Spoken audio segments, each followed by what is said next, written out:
घटना यही है कि संगीता कुमारी के पिता, मृतिका संगीता कुमारी के पिता सूचक। नमस्कार। आज हम बेगूसराय की एक अदालत के फैसले से जुड़े कुछ दस्तावेजों पर बात करने वाले हैं। नमस्कार। ये पहली नजर में तो एक दुखद अपराध की कहानी लगती है, लेकिन जब हम इसकी परतों में उतरते हैं तो ये सिर्फ एक घटना नहीं बल्कि एक दशक से भी ज्यादा लंबी चली लड़ाई की दास्तां बन जाती है। आज हम बात कर रहे हैं बेगूसराय के एक बहुत ही चर्चित दहेज हत्या मामले की और उसके फैसले की। आप सोचिए, शादी के 13 साल गुजर गए और उसके बाद भी किसी की जान सिर्फ दहेज के लिए ले ली जाती है। ये कहानी है संगीता की, और अब उनके पति और ससुर को इसी जुर्म में उम्र कैद हुई है। तो पहली बात, इस पूरे मामले में सबसे अहम कड़ी कौन बना? संगीता का अपना बेटा। देखिए, संगीता की शादी हुई थी 2006 में और तभी से उसे दहेज के लिए परेशान किया जा रहा था। फिर अगस्त 2019 में जब वो अचानक गायब हो गई तो उनके बेटे ने ही अपने नाना को फोन किया और बताया कि मां घर पर नहीं है।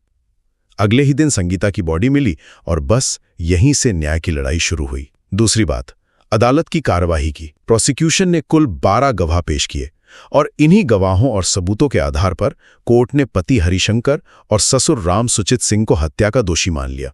और आखिर में सजा भी काफी सख्त दी गई। दोनों को डबल उम्र कैद मिली, एक तो हत्या के लिए और दूसरी हत्या की साजिश रचने के लिए। इतना ही नहीं, सबूत मिटाने के जुर्म में 7 साल की जेल और जुर्माना वो अलग से लगाया गया। तो कुल मिलाकर ये फैसला सिर्फ एक परिवार के लिए न्याय नहीं है, बल्कि ये भी दिखाता है कि कैसे सालों तक जुर्म सहने के बाद एक अकेली गवाही भी इंसाफ का पूरा रुख बदल सकती है।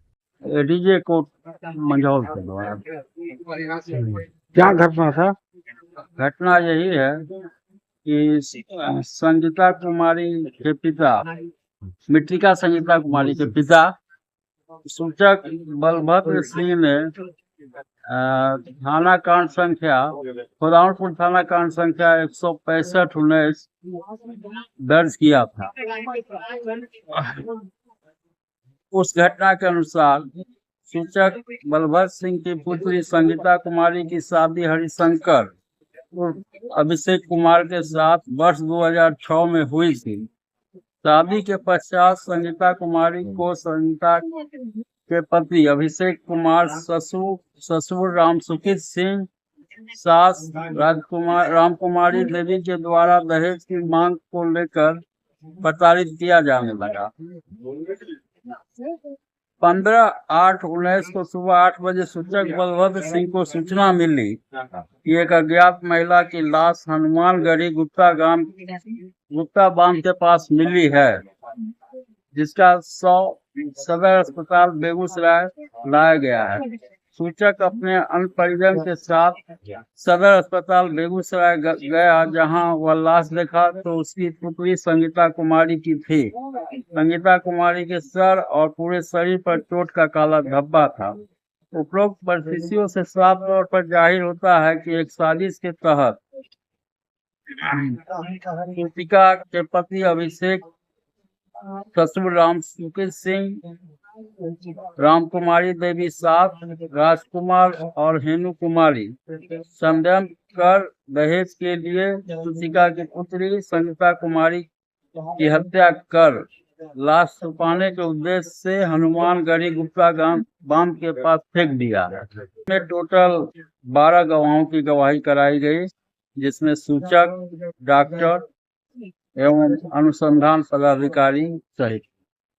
इसमें कोर्ट द्वारा आज 302/34 में आजीवन कारावास और 20,000 रुपया जुर्माना, 302/120 में आजीवन कारावास और 20,000 रुपया जुर्माना और 201/34 में 7 साल की सजा और 5,000 रुपया जुर्माना।